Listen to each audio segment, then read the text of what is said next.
सुंदर कौवे, अगर तुमने मुझसे शादी नहीं की तो मैं नदी में कूदकर अपनी जान दे दूंगा। शक्ल देखी है तुमने अपनी कालू कव्वे? मैं तो तुमसे कभी भी शादी ना करूं। पंख तो देखो अपने, कितने गंदे काले हैं। अच्छा, तो फिर मुझे बताओ, तुम कैसे कौवे से शादी करोगी? मैं तो किसी ऐसे कव्वे से शादी करूंगी जिसके पंख रंग बिरंगे हों, हरे, नीले, काले, पीले। ये सब सुनने के बाद कालू कौवा तो हैरान ही हो जाता है और कुछ देर सोचने के बाद रानी से बोलता है, वो क्या है ना प्यारी कौवी, मैं कई दिनों से नहाया नहीं हूँ, इसलिए मेरे पंख गंदे और मैले हो गए हैं। मैं किसी अच्छी साबुन से नहाकर आता हूँ, फिर देखना तुम। कौवा वहाँ से चला जाता है और एक दरख्त पर जाकर बैठ जाता है। वो वहाँ बैठकर सोचने लग जाता है कि कैसे अपने पंख को रंग बिरंगा करेगा। तभी वहाँ पर उसका एक दोस्त उल्लू भी आ जाता है। अरे कालू, तुम कैसे बैठे हुए हो और क्या सोच रहे हो? कहीं किसी कौवी से प्यार तो नहीं हो गया है जो तुम्हें इधर उधर की खबर ही नहीं है? अरे हाँ यार उल्लू, तुमने सही पहचान लिया है। प्यार तो हुआ है, लेकिन वो कौवी मुझसे शादी करने के लिए मान नहीं रही। उसे तो किसी रंग बिरंगे परों वाला कौवा चाहिए। अरे ये कैसे हो सकता है? रंग बिरंगे परों वाला कौवा कैसे आ सकता है कहीं से? हाँ, लेकिन मेरे पास एक आइडिया है। तुम अपने परों को रंग बिरंगा कर लो। अरे कैसे कैसे कर सकता हूँ मैं अपने परों को रंग बिरंगा? उल्लू कौवे को एक तरकीब बताता है और फिर वहाँ से चला जाता है। अरे वाह उल्लू दोस्त, वाह, तुमने तो कितनी अच्छी तरकीब बताई है। अब तो वो कौवी जरूर मुझसे शादी कर लेगी। और फिर वो कौवा उल्लू की इस बात पर अमल करने के लिए सबसे पहले चिड़िया के पास जाता है। चिड़िया चिड़िया, तुम कितनी सुंदर हो और तुम्हारे पंख तो कितने ही ज्यादा प्यारे लग रहे हैं। ज्यादा मस्के नहीं लगाओ कालू कव्वे, सीधी बात करो। क्या मसला है, क्यों आए हो? चिड़िया बहन, बात ये है कि मुझे तुम्हारे पंख बहुत अच्छे लगते हैं। मुझे अपने 2-3 पंख दे दो। अरे अरे कालू कव्वे, पागल हो गई हो क्या? मैं तुम्हें अपने पंख क्यों दूं? चलो भागो यहाँ से। चिड़िया की ये बात सुनकर कौवा तो बहुत निराश हो जाता है और वो वहाँ से चला जाता है। वो उड़कर जा रहा था, तभी उसकी नज़र एक प्यारे परों वाले मुर्गे पर पड़ती है। वो सीधा उस मुर्गे के पास जाता है। मुर्गे मुर्गे, तुम तो कितने प्यारे लग रहे हो। तुम्हारे पर कितने सुंदर लग रहे हैं। मैं भी तुम्हारी तरह सुंदर दिखना चाहता हूँ।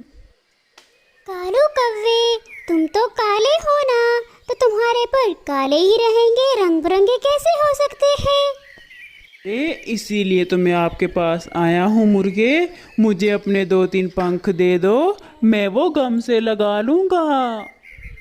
कौवे की बात सुनकर मुर्गा पहले तो बहुत हैरान होता है, लेकिन फिर वो समझ जाता है कि ये कोई पागल कौवा है और वो सोचता है कि इसको और भी पागल बनाया जाए। इसलिए वो कौवे से कहता है, कालू कव्वे, मैं तुम्हें अपने पंख तो दे दूंगा, लेकिन पहले तुम्हें मेरे लिए कुछ मकई के दाने लाने होंगे।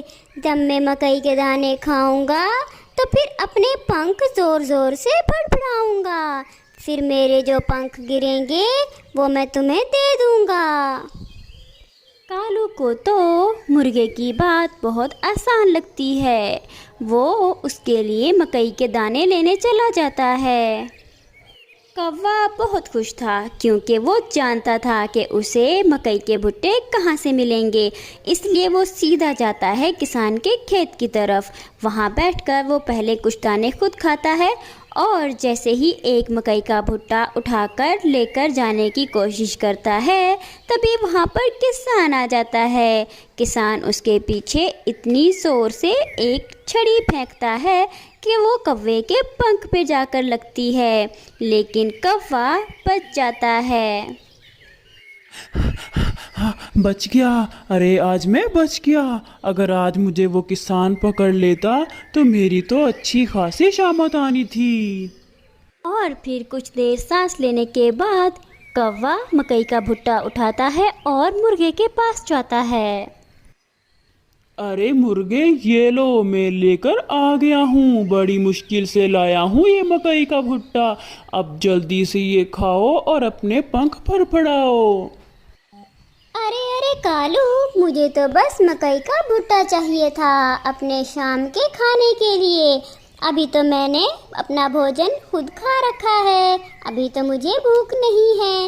लेकिन तुम चिंता ना करो, मैं अभी अपने पंख फड़फड़ाता हूँ। मुर्गे की ये हरकत देखकर कौवे को तो बहुत गुस्सा आ जाता है, लेकिन वो क्या कर सकता था, उसे पंख भी तो चाहिए थे। इसलिए वो खामोशी से खड़े होकर इंतज़ार करता है। थोड़ी देर में मुर्गा अपने पंख भी फड़फड़ाता है और फिर कालू कौवा वहाँ से जल्दी से पंख उठाता है और अपने घोंसले में आ जाता है। कालू तो बहुत खुश था कि उसकी पहली पत्नी तो अपने मैके गई हुई थी और उसके वापस आने से पहले पहले वो उस सुंदर कौवी से शादी कर लेगा। ऐसा सोचते सोचते कालू कौवा सो जाता है। और फिर अगली सुबह भी हो जाती है। कालू कौवा कबूतर चाचा की दुकान से गम लेकर आता है और वो पंख जो वो मुर्गे से लेकर आया था अपने पंखों पर लगा लेता है। कालू की खुशी का तो कोई ठिकाना ही नहीं था। वो जल्दी से उस सुंदर कौवी के घर की तरफ जाता है। सुंदर कौवी, बाहर आओ। ये देखो, जैसा कौवा तुम चाहती थी मैं वैसा ही हूँ, बिल्कुल तुम्हारे ख्वाबों का शहजादा। सुंदर कौवी, जरा दरवाजे खोलो। और सुंदर कौवी जैसे ही अपने घर से बाहर आती है तो उसके साथ कालू की पहली पत्नी रानी कौवी भी होती है। कालू तो उन दोनों को देखकर हैरान ही रह जाता है। अभी मेरे डियर पति, अभी तुम्हारी शादी करवाती हूँ मैं सुंदरी कौवी से। मैं मैके क्या चली गई, तुम्हारे तो ख्वाब पूरे होने लगे थे दूसरी शादी के। अरे करो रानी, मैं तुम्हारा पति हूँ। रानी मैं तो मजाक कर रहा था, मुझे माफ कर रानी। बस करो, मैं तुम्हारा पति हूँ। रानी मैं तो मजाक कर रहा था, मुझे माफ कर रानी। बस करो।